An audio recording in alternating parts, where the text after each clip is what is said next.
السلام علیکم ورحمۃ اللہ وبرکاتہ۔ حضرت بایزید بسطامی رحمۃ اللہ علیہ کو کسی نے خواب میں دیکھا اور ان سے پوچھا، حضرت آپ کے ساتھ کیا معاملہ ہوا؟ آپ نے فرمایا، ایک آواز آئی کہ میرے لیے کیا لائے ہو؟ تو میرے دل میں یہ آیا کہ نماز کا کہوں، تلاوت کا کہوں، حج کا کہوں یا بیانات کا کہوں۔ یہ سوچتے ہی خیال آیا کہ ایسا کہنے سے کہیں کوئی اعتراض نہ آ جائے۔ بالآخر میں نے اللہ سے عرض کی کہ آپ کے لیے توحید لایا ہوں۔ تو غیبی آواز آئی، اے بسطامی، وہ رات یاد ہے جب تمہارے پیٹ میں درد ہوا تھا؟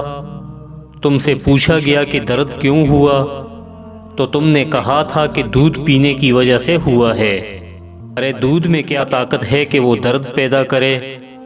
درد بھی ہم پیدا کرتے ہیں اور درماں بھی ہم کرتے ہیں۔ لائیے آپ کی توحید کہاں ہے؟ تو حضرت بسطامی رحمۃ اللہ علیہ نے رونا شروع کر دیا۔ پھر دوبارہ آواز آئی، اے بسطامی، کیا تمہیں یاد ہے سردی کی رات تھی، کتے کا بچہ کیچڑ میں ڈوبا ہوا تھا، تم نے اسے اٹھایا، اس پر سے کیچڑ صاف کیا، پھر اس کو سردی سے بچایا۔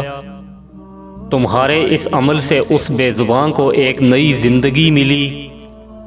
ہمیں تمہارا وہ عمل اتنا پسند آیا کہ ہم نے فوراً قبول کر لیا۔ اب تم جنت کی طرف چلے جاؤ۔ میرے بھائیو، اسلام کے ان واقعات سے ہمیں یہ سبق ملتا ہے کہ اگر ایک جانور کے ساتھ رحم کرنے پر اللہ پاک جنت سے نوازتے ہیں تو پھر بندوں کا بندوں کے حقوق ادا کرنے پر کتنا اجر ملتا ہوگا۔ اسی لیے کہا جاتا ہے کہ توحید کے بعد اللہ پاک کو اپنے بندوں کا بندوں کے ساتھ حسن سلوک بہت پسند ہے۔ درد دل کے واسطے پیدا کیا انسان کو، ورنہ طاعت کے لیے کچھ کم نہ تھے کروبیاں۔